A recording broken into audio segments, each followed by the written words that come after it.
Башкирские ковры бывают разными. Они могут быть яркие, с орнаментами в национальном стиле или с изображением животных, а могут быть пестрые полосы вовсе без рисунка.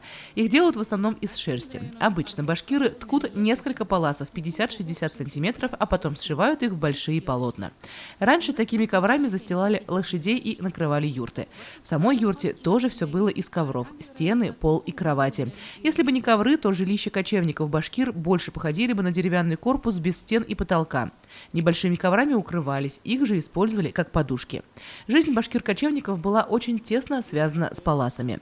Узоры и рисунки на традиционных башкирских коврах на первый взгляд могут показаться бессистемными, но это совсем не так. Главные элементы – центральный рисунок и кайма. Все изображения связаны между собой и несут определенный смысл. Как геометрический, так и криволинейно-растительный традиционный орнамент у башкир почти всегда симметричен, расположен пропорционально по обе стороны от середины центра.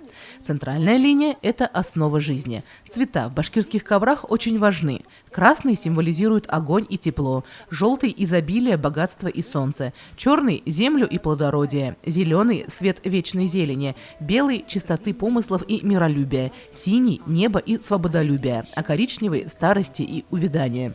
Чаще всего на коврах можно встретить стилизованные изображения человека и животных, квадраты, ромбы, восьмиконечные розетки, иксообразные фигуры.